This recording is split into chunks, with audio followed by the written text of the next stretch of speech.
Hello friends! Today I'm going to be talking about how to plot and plan a novel. And this video is going to assume that all you have is like the germ of an idea, maybe a character or two. You've just gotten that spark. And what do you do next before you sit down to actually write? What do you need to know to create a roadmap?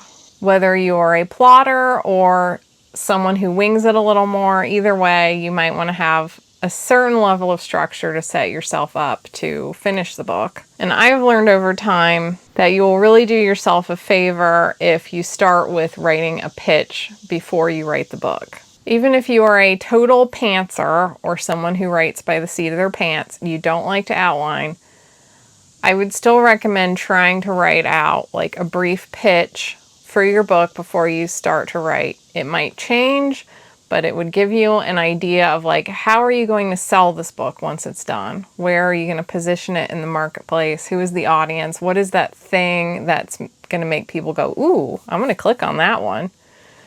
Because I've definitely made the mistake of writing a whole book and then it's done and I'm trying to write a pitch for it, a query letter or what have you. And then I'm like, it would have been so much easier if I had done this a little differently, because that would sound so good in the pitch, but I didn't do it like that. So I've rewritten entire books because I sat down to write the pitch letter and thought, uh-oh.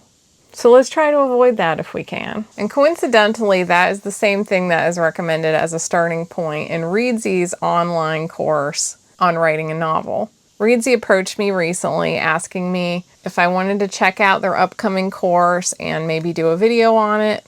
And I thought that would be a great opportunity to have a conversation about plotting and planning a novel, because it's a video I've already been wanting to do and I have a lot to say on the topic myself, but riffing off of their video was kind of a fun baseline for giving me my own conversation topic. So whether or not you're interested in the course or are familiar with the course, this video is pretty much one of my regular videos. I'm just going to be in conversation with this Reedsy course. And we both agree about a starting point, which is the pitch.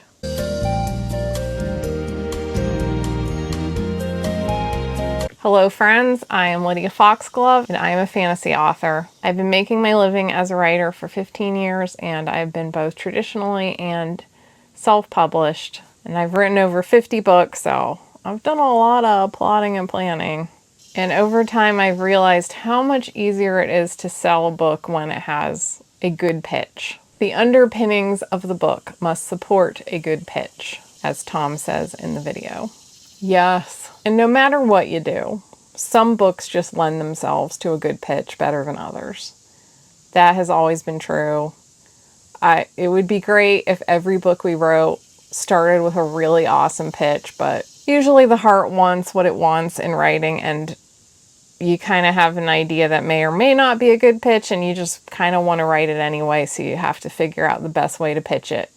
And if there's anything you might be able to tweak while maintaining the integrity of your idea or your characters, that would make it a little easier to pitch. I also feel like sometimes the best ideas don't lead to the best books. That's certainly not like a hard rule. I know that I have had many ideas in the course of my life as a writer where I think of like this cool scenario and it's like, whoa, that sounds really fun. But then you have to think about how to actually execute the scenario.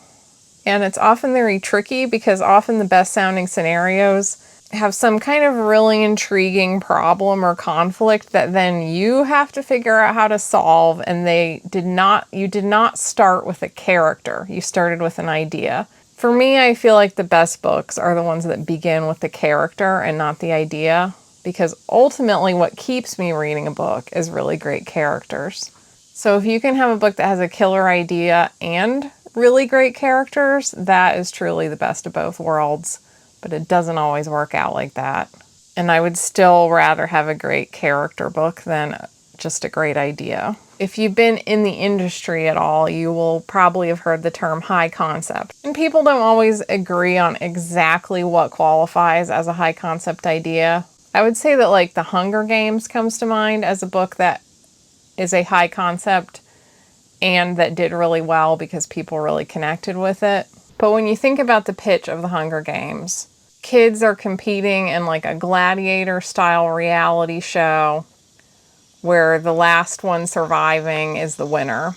As soon as you hear that idea, you're like, oh my gosh, that sounds intense, that sounds compelling. How would that work? But if you're the writer and you have an idea like that, you have to actually figure out how to execute the idea. You often have that idea and then you're like, oh, I don't know what to do with that. So I've set aside many a high concept idea because I just had no idea how to resolve it. More commonly, I come up with some characters that I really love and I just want to write a story about them. And then I have to figure out how to make that story into a compelling pitch. Which brings us to the second of the P's in the Readsy course, the protagonist. When I make a plan to write a book, one of the first things I do is write down the main characters and what do they want and what do they need. Sometimes those two things are the same, but more often the story is more compelling if they are a bit different. And if there is a conflict between the want and the need, as well as conflicts between what some other character or characters in the story want and need. One story that I've been wanting to write, and a few of you have asked me about it, is to continue the story of Houston and Arn, who appear in my novel Doll Girl Meets Dead Guy. I would love to write their story, but one of the things I've struggled with is that I'm not entirely sure where it's going that would make for a compelling plot. In Doll Girl, you meet these two characters and they have a bond going back some years. Houston was a general in the military. Arn was a slave in enemy territory, and in the course of escaping to the free lands, got caught by river pirates, suffered a lot of trauma, and Houston rescued Arn, helped them through this trauma. They really connected, but ultimately Houston had all these expectations on him as the general and a member of the royal family. He knew that it would only hurt Arn if he pursued any sort of relationship or even friendship. So they parted ways as soon as Houston knew that Arn was safe. Years later, Houston is killed on the battlefield and has been brought back from the dead, and Houston is in a deep depression and does not want to continue living as an undead person. To try to spark a will to live in him, my main character, Sorla, finds out about this past relationship or connection that he had with Arn, finds Arn, reunites them, the connection is stronger than ever, and Houston decides to keep on living, but I leave them there, and it's still like a very difficult situation because the royal family really still wants Houston to be a general and to serve the royal family, and Arn is just an escaped slave, and Arn is also a member of my doll person race who were created to be slaves in the enemy territory. So Arn is considered somewhat beneath Houston's social status, and Houston really does not want to hurt Arn. There's certainly some interesting potential conflict there, but this is what my thought process has been. My first thought was, okay, Houston brings Arn to the palace and they try to make a go of it there. They have to like win acceptance, make new friends, challenge the status quo. But my thought with that is that it would kind of just turn into a typical, like, these people are being bitches to them, and there's like a ball. There's a scene where, Arn does something that improves everyone's opinion of him. It just felt kind of like cliche. I couldn't really think of where that was going to end. That was very interesting, and I still felt like this would not be like the happiest ending for them. So in this case, Arn and Houston both want the same thing, to pursue this relationship and for people to mind their own business about it. And what do they need? Kind of the same thing. So this would just kind of be like the two of them in agreement against everybody else. Not that interesting. My second thought was, okay, maybe what they want is to say, forget that to the royal court, and Arn is a musician, Houston has a passion for music. Maybe they go off and live in Houston's country estate. they turn it into like a musician's colony and, they play music and have a grand old time. Well, that would satisfy some wants and needs, but it's not really much of a plot. I could certainly come up with some kind of conflicts there, but generally they could probably just do that. And the biggest problem would be the royal family would show up occasionally like, you really should be a general. So that didn't really sound that interesting either. One thing I could do is a mixture of the two. They start in the royal palace and they think that's what they want, but they find out what they really need is to break off and go to Euston's country estate and pursue their dreams. That sets up a little more tension between what they think they want versus what they need, but I still think that I could keep thinking it through more and think about a little more interesting conflict between their wants and needs. However, it's also going to be like kind of a cozy fantasy. So the conflict does not need to be intense. What do I do? Let's see what the third P is. And of course it is plotting. Of course, some authors don't plot. As I noted in the beginning, these are called pantsers who write entirely by the seat of their pants without an idea of where they're going until they get there. Then you have the plotters who write deep, hardcore outlines. And then you have everybody in the middle who, I'm kind of one of those people in the middle where I'll write like a loose outline, kind of like a map where you know where the destination is and like here's one trail to get there, but you know that your characters might decide to route their GPS on a side road. And for that matter, that their destination might not be what you thought. They might arrive at the restaurant and find that it is closed because they are cleaning the pizza ovens and they have to find a new destination, which is based on my real life. I have had 2 different occasions in my life where I had to get a group of people together and we all planned to go to a certain restaurant, and then when we all got there, they were closed because they were like cleaning some kind of equipment. So yeah, even in real life, sometimes the destination is not what you planned. If you were like 100% pantser, I don't know what to do with you. But if you are in any way a plotter or a mix of pantser and plotter, I know I spend a lot of time thinking about the characters. The most important thing to me is to know them well enough to at least feel confident when I write their direction. And no matter how you do it, the plot of a novel often has to do with thinking about what the character wants and needs, and then thinking about the obstacles or swerves in that direction. Sometimes something external stands in their way, and other times it's that they realize that what they wanted was not what they needed, and they might go through a couple of cycles of how to get to where they really need to be in the end. Tom says, think of your novel as a symphony of change. Oh, I like that. I like that. Put your main character through the mill. This is common writing advice, and what it is telling you is that the character's going to go through some things, and as a result, they will change. That is what makes books compelling.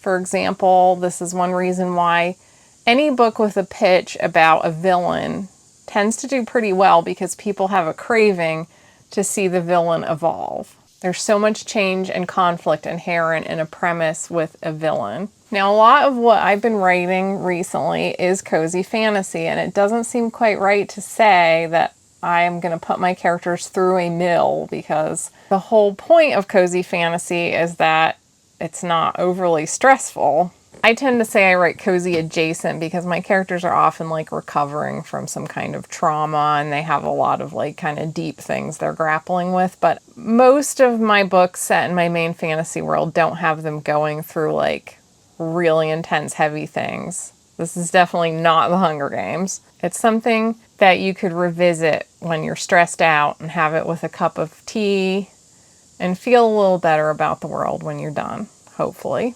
And a lot of writing advice will say you should think of the worst thing that could happen to your character and make that happen to them and then get them out of the situation. And I've always hated that character advice because I've just had this like gut resistance to throwing the worst thing I can think of at my characters, just like by default. I mean, I do have characters who go through terrible things, but it has to feel organic to the story, and I don't want every character to go through the worst thing possible.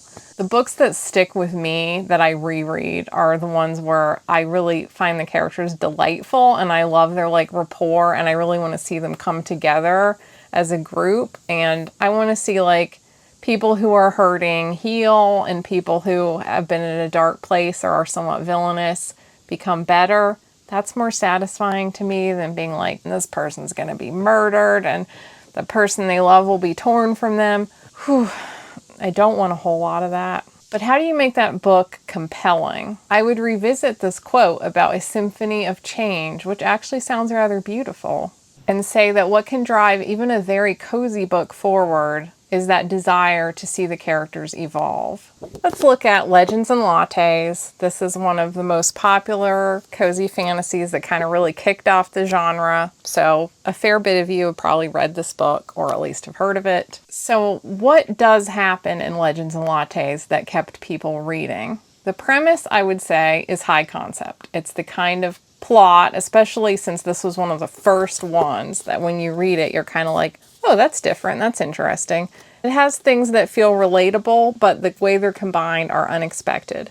This book is about an orc named Viv who used to be in like a Dungeons and Dragons style adventuring party. She was a brawler. She's, defeated all kinds of monsters and had a life of violence. But at some point in her adventures, she came across a gnomish coffee house. She fell in love with the idea of coffee and thought, I'm going to go open up a coffee house in a city that doesn't have one. I'm going to kind of retire from adventuring. So first you have this interesting tension between two things that the reader is familiar with. Dungeons and Dragons style fantasy adventure and just chilling at a coffee house. You can guess right away that perhaps one of the inner conflicts that you want to see resolved is, how is this violent orc going to do just relaxing in a coffee house? Is she going to be able to set aside the life of violence? Will the coffee house succeed?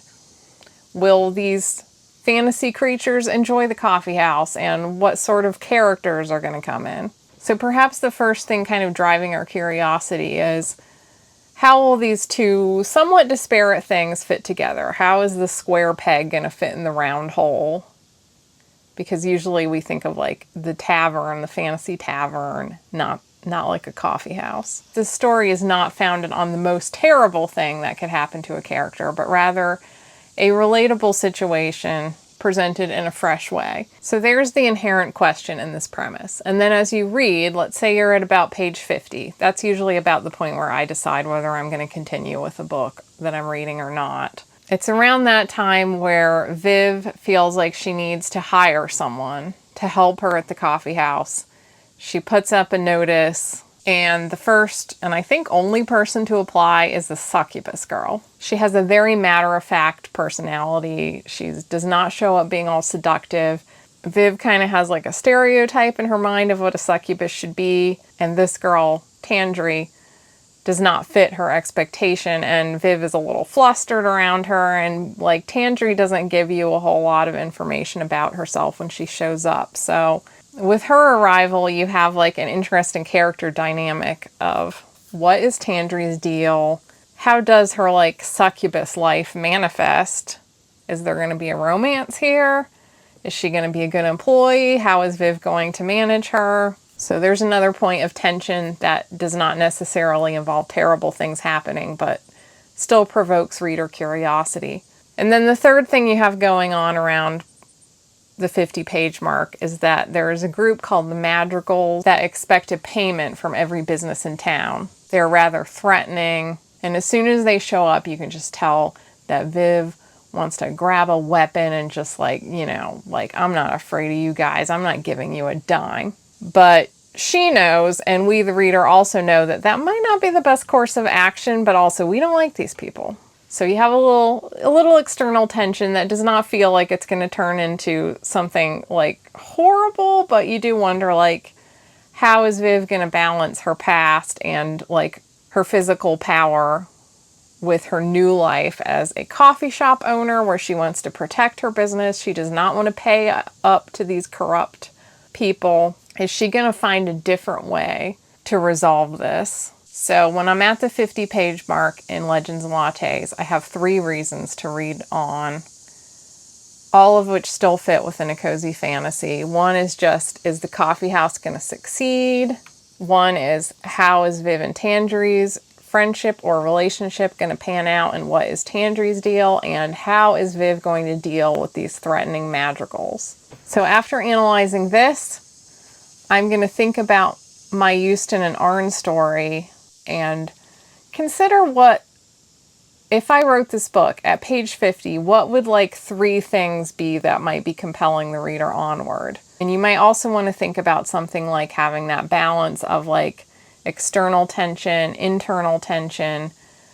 In the case of Legends and Lattes, we have one thing that's kind of just personal to Viv and her growth arc. We have one thing that has to do with a more positive relationship with someone who's entered her life. And then we have some external threat. I like that balance of things, and if you're a bit stuck about where to go with your plot based on your characters, that's kind of something you might want to consider.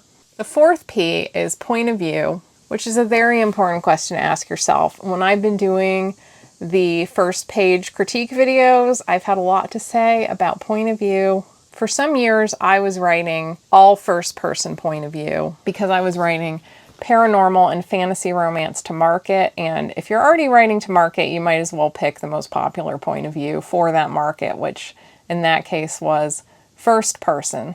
But my personal favorite is third person, and I only write past tense. And third person is my personal favorite because my favorite books tend to be a little older, and I feel like the vibe is different. It feels like a tiny bit more like classic and timeless to me, which I don't know how future generations will regard it. They might feel differently, but at least to me, like I can't imagine Lord of the Rings being like a first person point of view novel.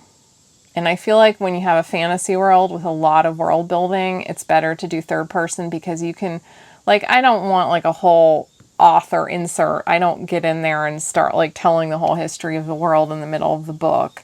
But if you have third person, it feels a little more organic to just mention like a little world building detail where it's pertinent. Whereas with first person point of view, you're so close to the character at all times. It can be a little harder to build out the world because it just feels more awkward. Like your main character isn't always going to be thinking about the world they live in the same way. Now, when I do write third person point of view, I often have like an insert of the character's thought in italics, so you get a little bit of like the immediacy of first person point of view without remaining in it the entire time.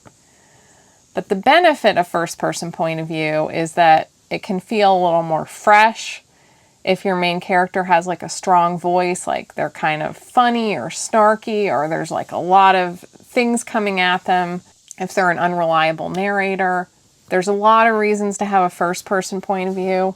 Whenever I reread Jane Eyre, I'm always struck by how very modern Jane Eyre feels for the time it was written. And I think the main reason for that is that it's written in first person point of view, which is uncommon for 19th century novels.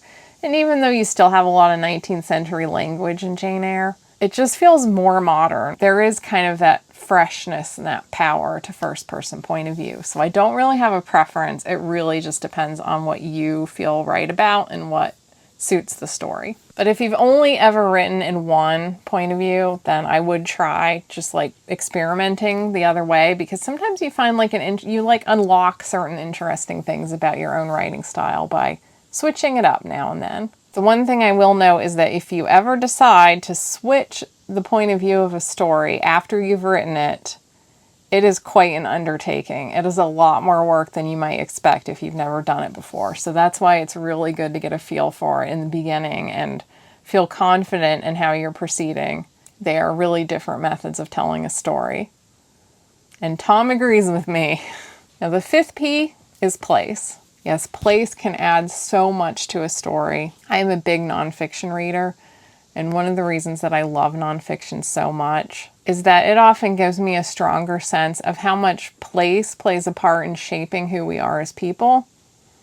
If you just read a lot of books about different periods in history and different countries, and you ponder all the ways in which humans have always kind of been the same and have been relatable, but also can be very different based on where and when they live. This is one of my favorite things about writing the same fantasy world for decades, because it really gives me a jump on my characters at this point. A lot of the places I'm writing about, I really know the individual culture of that region. And if I make a character from there, in my mind, even if the reader doesn't know as much as I do about this culture, it just tells me so much about what kind of person they are.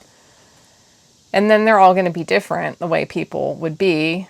But there's like certain shared traits and cultural things that people from the same place would do that lends flavor to different characters. And if I'm writing anything with a historical element, even if it's a fantasy where it's just kind of like riffing off of a real place, but it's not actually set there, I really like to find some diaries or letters, some kind of personal accounts from that time or place if I can, because it'll give me like some little details. I'll put my notebook next to me as I read, and I'll just jot down little things like, oh, a certain kind of tea, or, you know, here's a little bit about the landscape. And you can then pepper those little details into your book as you go, especially in the revision process, which I'm getting ahead of myself. But yes, even in the beginning state, I love to think about the places that are going to be in a book, what kind of vibe they're going to have, maybe look at some photographs just to, like, you know, make a mood board, whatever it is to get you in the mood of that place, and to think about what kind of people would come from this place and this culture that lives in this place. And if your characters are like basic white people, let me just say big kudos if one of them has like a random Polish last name or something. Like in a lot of books, the characters will just have a name like Anna Bright or something like really easy to say and spell, like it's practically their name is nouns. But when I see that like one of the side characters is like Caleb Jaworski, I'm always like, oh, this is real. This is real now. So those are the 5 Ps in the Readsy course, and I can't think of anything that I would really add to the basics of plotting and planning a novel. So I think Readsy and I are in agreement. And just in making this video, honestly, I'm kind of pumped to get to work on an outline and like really sit down and ponder where I could take Arne and Houston. I'm hoping after watching this, some of you might also be excited to sit down, come up with a plan for a novel that you want to write. I definitely appreciate Readsy for giving me the opportunity to preview their course. And if you're interested in checking out the course in full, the next cohort begins September 2nd with more dates to come during the fall semester and early 2025. And this course will walk you through all the steps of writing a novel in 3 months. It includes a weekly check-in with your cohort and writing instructor, live master classes, guest authors and writing coaches, the chance to get feedback from your instructor and fellow writers, and a supportive community hub to chat about anything writing related. And I can truly say, based on what I've seen so far, that if you have never written a novel before, or maybe have not written one you're that happy with, but you would like to do so and you're a little intimidated, this course does sound like a really solid way to commit to it and get all the support you need to finally get that novel done. It is an investment in yourself, and when I was in my early 20s and I first got serious about writing a novel, I spent a pretty good chunk of change to go to one of the big writing conferences. I really scraped together the money to go to this, and I did not get much benefit out of it at all. I didn't make any friends. I really didn't even learn anything.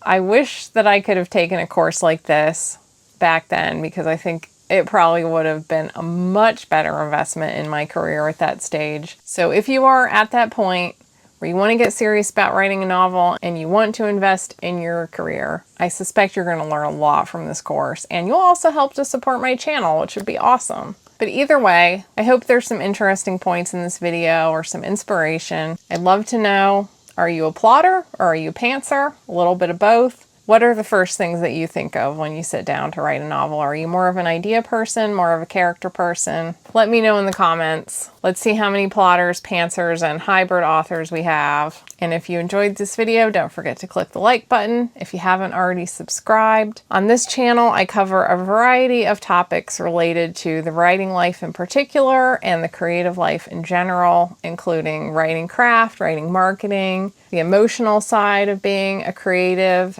and the financial and practical side, and occasionally just fun nerd stuff. I so appreciate you being here, and also check out my Patreon and Substack. There's a free tier, or the $5 tier gets you access to my Discord server where we have a dedicated monthly chat. I do a monthly bonus video and various other perks, and I will see you next time.